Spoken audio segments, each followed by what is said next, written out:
Hello friends, welcome back to my channel. সকলে তোমরা কেমন আছো? আশা করছি সকলেই খুব ভালো আছে, আমিও খুব ভালো আছি। পিয়ালিস ব্লগে তোমাদের সকলকে ওয়েলকাম। আমাদের আজকের ডেস্টিনেশন হলো কাসোল। মানালি যাওয়ার আগে কুলু ডিস্ট্রিক্টের মধ্যেই পড়বে এই কাসোল।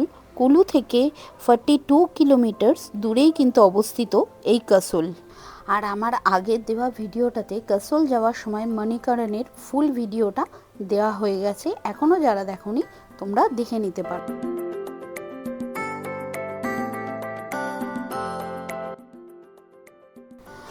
মানালি থেকে কিছুটা দূরে চলে আসার পরে প্রায় কুলু যাওয়ার পথে তোমরা এরকম কিছু অ্যাক্টিভিটিস পেয়ে যাবে, চাইলে তোমরা এগুলো সেখানে করতে পারবে। অনেকের মুখে শুনেছিলাম কাসোল নাকি খুব সুন্দর, যেখানে ইসরায়েলের একটা ছোঁয়া রয়েছে, তাই অনেক দিনের ইচ্ছে ছিল কাসোলকে ঘুরে একবার দেখবই। ভন্তুর থেকে মণিকরণ যাওয়ার পথে পড়ে এই কাসোল। কাসোলের এক ধারে অবিরাম বয়ে গেছে পার্বতী নদী, আর অন্য ধারে পাহাড়ের সবুজে মোড়া এই কাসোল।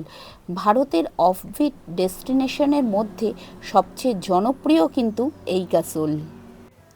আর আমার ওপাশের যেই পাহাড়টা তোমরা দেখতে পাচ্ছ, সেখানে একটি ছোট্ট গ্রাম রয়েছে, তার নাম হলো মালানা।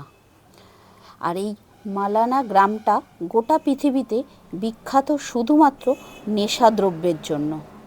নানান ধরনের লোক এখানে আসে এবং এই দ্রব্য কিন্তু সংগ্রহ করে।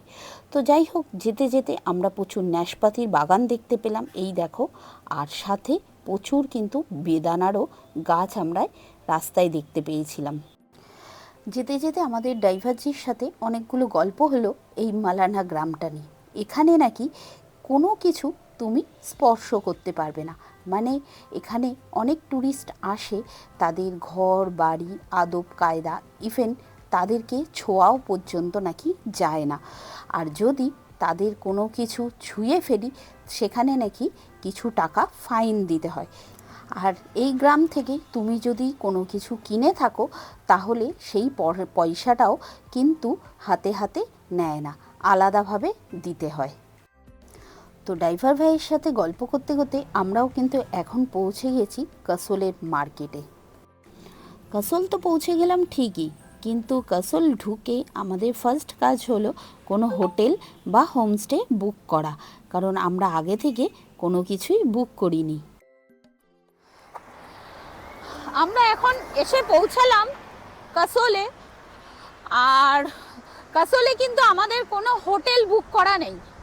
তো এখন আমরা হোটেল একটা বুক করব, হোটেল হোক হোমস্টে হোক যেটাই পাই।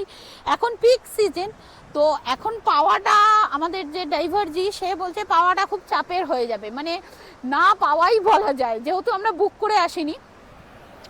তো এখন ফার্স্ট কাজ হলো আমাদের কাসোলে একটা হোটেল বা হোমস্টে যাই হোক না কেন বুক করা। ঘুরলাম, সত্যিকারের ড্রাইভারজি কিন্তু ঠিকই বলেছিল যে এখন পিক আপ সিজন, তো এবার ওর জন্য কিন্তু পাওয়াটা খুব চাপের। শেষমেশ আমরা একটা পেয়েছি, এটা হোটেল। এবার খুব সুন্দর জায়গাটা, সাইড মানে রিভার সাইড, প্লাস আমরা পুরো পাহাড়টা এই যে দেখতে পাবো, ঠিক আছে। তো এই যে হোটেলটা দেখতে পাচ্ছ, এটাই আমরা নিয়েছি। তো এটা পার ডে হলো ভাড়া, মানে ভাড়া বলছে 2800 টাকা করে। তো 3000 টাকা বলছিল, তো আমরা 200 টাকা কমিয়েছি, 2800 টাকা করে। তো এবার চলো, রুমটা যেহেতু ফিক্সড হয়ে গেছে আমরা কোন রুমে থাকবো, তো এবার তোমাদের রুম ট্যুরটা করিয়ে নিই, রুমটা কেমন, চলো।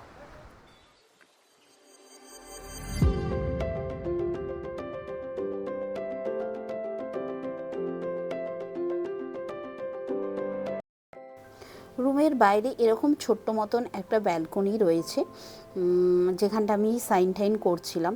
এবার চলো আমরা রুমটা দেখি। রুম নাম্বার হলো 102।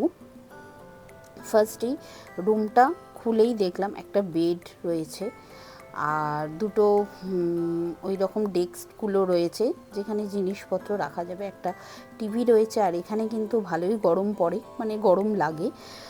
ফ্যান রয়েছে, একটা ব্ল্যাঙ্কেট রয়েছে, আর এদিকে টাওয়েল দিয়েছে, একটা ডাস্টবিন। তো চলো এবার বাথরুমটা দেখে নিই। বাথরুমটা কিন্তু নিট অ্যান্ড ক্লিনই ছিল, পরিষ্কার পরিচ্ছন্ন, বেশ ছোটোর মধ্যে ভালোই, বেশ মোটামুটি। Good morning from Kasol. এখন বাজে ঘড়িতে সকাল 9:30। ও সকালে ঘুম থেকে উঠে যা ভিউ পেয়েছি না, মানে দারুণ অসাধারণ। এখন ভাবছি যে ওখানে মানে সিমলা মানালিতে টাইমটা স্পেন্ড না করে এখানে চলে এলেই ভালো। যাই হোক, ফাইনালি আর কিছু করার নেই, কালকে আমরা বেরিয়ে যাব কাসোল থেকে। তো যাই হোক, আজকে সারাদিনটা কিভাবে কি করি, কিভাবে কাটাই, সেটাই আজকে তোমাদের সাথে শেয়ার করবো। চলো, এখন আমি এসছি রিভার সাইডটায়, আর তোমাদেরকে ওটাই দেখাবো, মানে রিভার সাইডের ভিউটা কতটা সুন্দর লাগছে।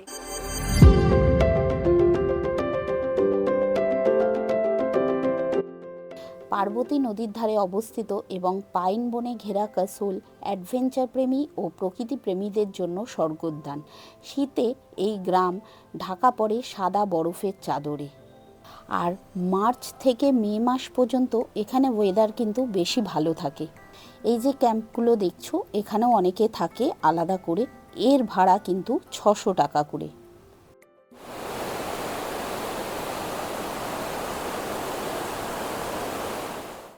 এই দেখো, গোলাপগুলো দেখো কত সুন্দর হয়েছে, দারুণ লাগছে না? শীতকালে যখন বরফ ধীরে ধীরে গলতে শুরু করে, তারপরে ঠিক বসন্তের যে আগমন, তোমরা কিন্তু এরকম ফুল তোমরা দেখতেই পাবে। আর কাসোল থেকে তোমরা অনেক জায়গায় যেতে পারবে, যেখানে ছোট ছোট গ্রাম রয়েছে, যেমন গ্রহণ, চালাল, তোষ, রাসোল, এই সমস্ত গ্রামগুলো তোমরা ঘুরে দেখতে পারবে। তো যাই হোক, ফাইনালি তোমাদের সাথে গল্প করতে করতে আমার ফোন চলে এলো। আমি এখন ব্রেকফাস্টের জন্য আমাদের হোটেলে ফিরে এসেছি। তো এসে দেখি তোমাদের দাদাভাই আর তিনি ব্রেকফাস্ট করতে শুরু করে দিয়েছে। ব্রেকফাস্টে ছিল পরোটা, আচার আর ম্যাগি। আমি 10 আউট অফ 10 দেবো এই চাটনিটাকে চাটনিটা ভালো করেছে বাবা, আর বাকি সবই ঠিক আছে। ব্রেকফাস্ট সেরে নিয়েই আমরা বেরিয়ে পড়লাম পায়ে হেঁটে পুরো কাসোলটা ঘুরে দেখার জন্য। আর একটা জিনিস যেটা দেখলাম, তোমরা যদি খেতে খুব ভালোবাসো তাহলে এখানে কিন্তু প্রচুর রকমের হিমাচলি খাবারের পাশাপাশি অথেন্টিক ইসরায়েলি খাবারও প্রত্যেকটা ক্যাফে ও রেস্টুরেন্টে পেয়ে যাবে। তো যাই হোক, যেতে যেতে আমরা এই সমস্ত জিনিসগুলো মানে লক্ষ্য করতে ছাড়িনি, কিন্তু দেখো কি ভালো লাগছে না? এই যে আওয়াজটা দেখতে পাচ্ছ, এটা কিন্তু ঝিঝির আওয়াজ, যেটা দিনেও এখানে ভালোভাবে বোঝা যায়। এই ঘন জঙ্গল দিয়ে মাঝখান দিয়ে যখন যাচ্ছি, এত ভালো লাগছে যেতে যেতে, কত কি দেখতে পাচ্ছি। রাস্তার ওপরেই ছিল এই কাসোল ক্যাম্প। তো আমরা একটা জলের বোতল কিনবো বলে এই ক্যাম্পের ভেতরে ঢুকলাম। তারপরেই দেখলাম কতটা সুন্দর করে সাজানো গোছানো। রাতেও নাকি বিভিন্ন রকম লাইটের আলোয় এই ক্যাফেগুলো সুসজ্জিত হয়ে থাকে।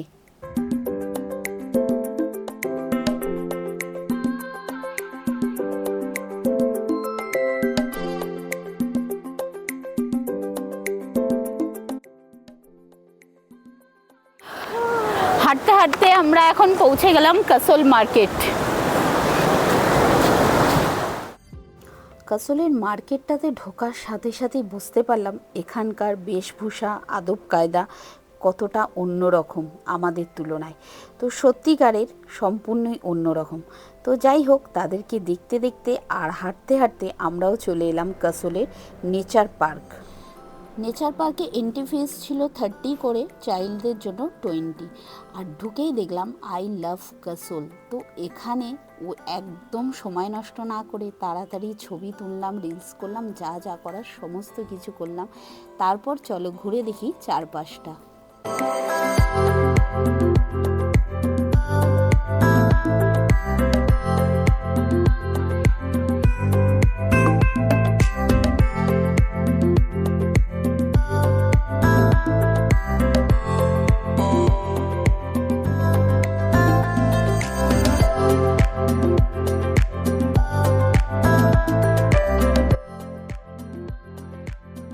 এই যে কাঠের ঘরটা দেখতে পাচ্ছ, এটাও কিন্তু গাছের গুঁড়ি দিয়ে দুদিকে দুটো সাপোর্ট গাছের গুঁড়ি রয়েছে, খেয়াল করলে ভালো করে বুঝতে পারবে।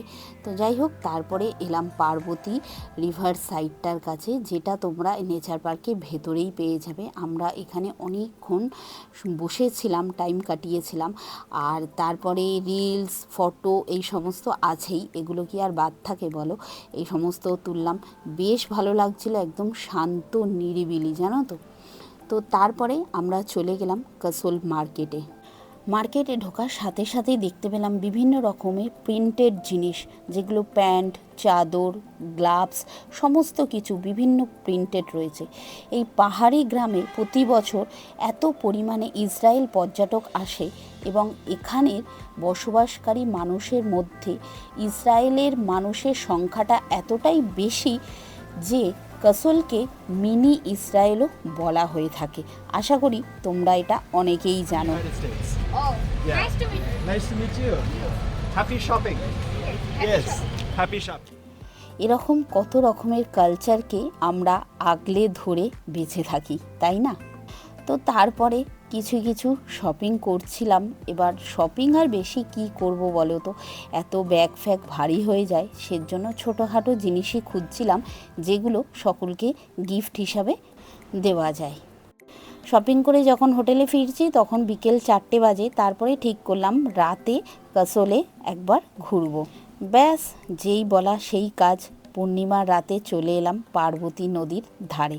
অনেকক্ষণ বসে গল্প করছিলাম, এত ভালো লাগছিল কাসোলের এই রাতের ভিউটা।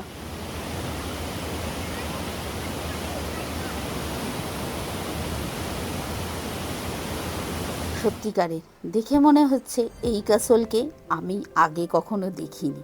দিনের বেলা এত সুন্দর কোথায় ছিল, রাতে যা সুন্দর লাগছিল, বিশেষ করে ক্যাফেগুলোতে। তো শেষমেশ আমরাও চলে এলাম ক্যাফের ভেতরে।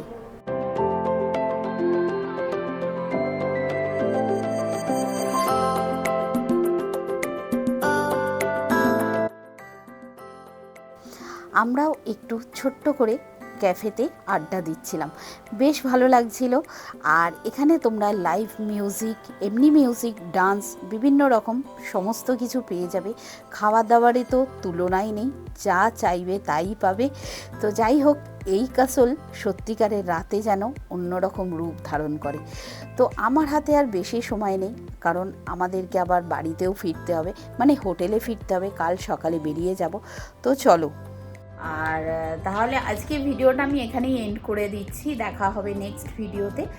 আর সকলে তোমরা ভালো থেকো, সুস্থ থেকো, সাবধানে থেকো। টাটা।